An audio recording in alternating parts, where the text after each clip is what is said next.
जय श्री कृष्ण साथियों, आशा है आप सभी कुशल मंगल से होंगे।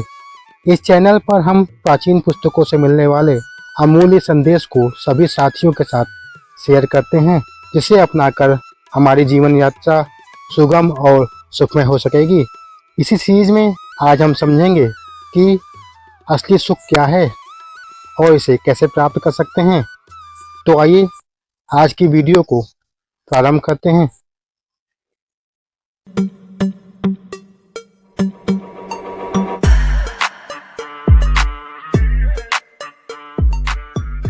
आज गुरुजी अपने विद्यालय में कुछ काम कर रहे थे।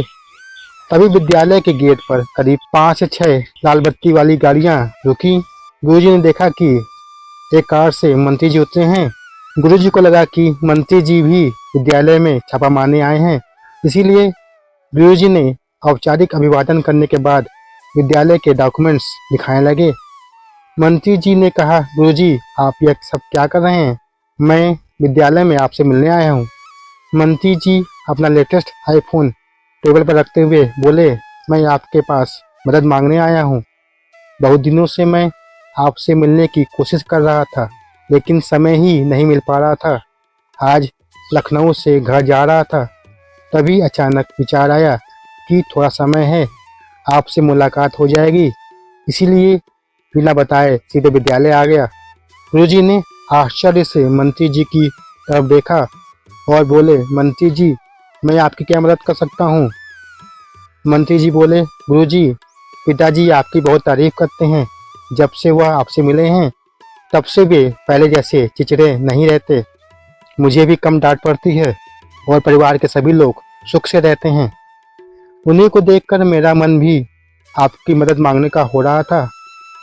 मंत्री जी आगे बोले, गुरुजी आपको क्या बताना, आप तो जानते ही हैं मेरे पास भौतिक सुख सुविधाओं की कोई कमी नहीं है। जो वस्तु किसी भी व्यक्ति को सुख प्रदान कर सकती है वह सब मेरे पास है या मेरे सामर्थ्य में है। फिर भी ना जाने क्यों उनसे मुझे सुख नहीं मिल पा रहा है। आपके कहने के बाद पिताजी ने भगवत गीता पढ़ना शुरू कर दिया। उन्हीं को देखते हुए मैं भी भगवत गीता को पढ़ने का प्रयास करता हूँ। कुछ समझ में आता है और कुछ समझ में नहीं आता, इसीलिए अब गुरुजी आप ही कुछ रास्ता दिखाइए जिससे मन में सुख और जीवन में सुकून मिल सके। गुरुजी ने मंत्री जी के पास खड़े दोनों गार्ड की तरफ देखा। मंत्री जी समझ गए और दोनों गार्ड्स को बाहर जाने को कहा। पहले तो गार्ड ने मना किया, लेकिन जब गुरुजी ने हंसते हुए कहा कि मेरे पास कोई हथियार नहीं है, आप चाहें तो चेक कर सकते हैं, मुझे थोड़ी पर्सनल बात करनी है। इस पर गार्ड कुछ संकोच करते हुए बाहर चले गए। फिर गुरुजी ने कहा, यह बहुत अच्छी बात है कि आपने भगवत गीता पढ़ना शुरू कर दिया है। भगवत गीता थोड़ी कठिन तो अवश्य है, जल्दी समझ में नहीं आती, लेकिन अगर एक बार समझ में आ जाए तो इसके अलावा कुछ भी पढ़ने का मन नहीं करेगा और ना ही कुछ पढ़ने के लिए बचेगा। भगवत गीता ही जीवन का सार है। अब रही आपकी परेशानी, तो आपके लिए भगवान श्री कृष्ण ने भगवत गीता में कहा है, भोगे ऐश्वर्य पश कांतनाम तया पढ़ा तचेत साम व्यवसाय आत्मिका बुद्धि समाधो न विधीयते। अर्थात सांसारिक सुखों में मन की गहन आसक्ति के साथ उनकी बुद्धि ऐसी वस्तुओं में मोहित रहती है, इसलिए वे भगवत प्राप्ति के मार्ग पर अक्सर होने हेतु दृढ़ संकल्प लेने में असमर्थ होते हैं। इसी बात को आचार्य चाणक्य ने अपनी पुस्तक चाणक्य नीति में भी कहा है, बंधाय विषया संगो मुक्तय निर्विषयम मनः मन एवं मनुष्याणाम कारणाम बंधो मोक्षयो। अर्थात यदि विषय बहुत प्रिय है तो वो बंधन में डालते हैं। विषय सुख की अनासक्ति से मुक्ति की ओर गति होती है, इसलिए मुक्ति या बंधन का मूल मन ही है। इन दोनों श्लोकों के अनुसार ये सांसारिक वस्तुओं के प्रति लगाव हमें मोह में डालते हैं, जिससे हमें दुख होता है। अगर हमें सुखी रहना है तो इन सांसारिक वस्तुओं से मोह को त्यागना होगा। गुरुजी, इस श्लोक को मैंने भी पढ़ा है, लेकिन मुझे इसमें एक कन्फ्यूजन है। मैं वर्तमान विधानसभा का यंगेस्ट मिनिस्टर हूँ और मैं यंगेस्ट चीफ मिनिस्टर बनना चाहता हूँ। क्या मुझे यंगेस्ट चीफ मिनिस्टर बनने की इच्छा नहीं करनी चाहिए? इससे बेहतर है कि मैं साधु बन जाऊँ। मंत्री जी ने थोड़ा तर्क शब्दों में कहा। इस पर गुरुजी ने कहा, बिल्कुल यही अंतर होता है भगवत गीता पढ़ने और भगवत गीता के भाव को समझने का। मंत्री जी, भगवत गीता में भगवान श्री कृष्ण ने कभी भी नहीं कहा कि हमें कोई इच्छा नहीं करनी चाहिए या कोई कर्म नहीं करना चाहिए। अगर दुनिया में सभी व्यक्ति कोई इच्छा नहीं करेंगे तो उसे पाने के लिए कोई कर्म भी नहीं करेंगे तो दुनिया कैसे चलेगी?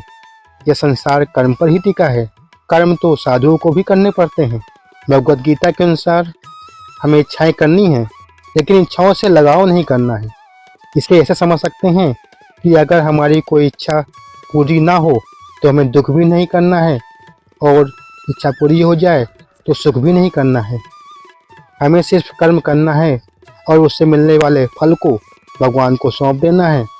भगवत गीता हमें सिखाती है कि कैसे हमें नदी में तैरते हुए भी उसमें भीगना नहीं है। संसार में रहते हुए इच्छाएं तो करनी है, लेकिन इच्छाओं से लगाव नहीं करना है। कर्म तो करने हैं, लेकिन कर्म फलों के माया जाल में नहीं फंसना है। वस्तुओं का इस्तेमाल करते हुए भी उनसे लगाव या मोह नहीं रखना है। गीता ज्ञान प्राप्त कर लेने के बाद इंसान मोह के जाल में नहीं फंसता। अब जैसे आप यंगेस्ट चीफ मिनिस्टर बनना चाहते हैं, यह तो बड़ी अच्छी बात है। आपको इसके लिए प्रयास भी करना चाहिए और यथासंभव कर्म भी करना चाहिए। लेकिन दुर्भाग्यवश अगर आपको यह पद ना मिले तो आपको इसका दुख नहीं करना चाहिए, और यह पद मिल जाए तो भी आपको ज़्यादा खुश नहीं होना चाहिए। अपने आप को बिल्कुल ऐसा बना लेना चाहिए जैसे कि सांसारिक वस्तुओं का सुख भोगते हुए भी सांसारिक वस्तुओं से लगाव ना हो। भगवत गीता में सिखाती है कि कैसे संसार के उलझनों के बीच में रहते हुए भी हमें इन उलझनों में नहीं फंसना है और हमेशा भगवान के दिखाए गए रास्ते पर चलना है। अब जाकर मंत्री जी को अपने प्रश्नों का उत्तर मिल गया। उनके चेहरे पर संतुष्टि के भाव साफ साफ दिखाई दे रहे थे।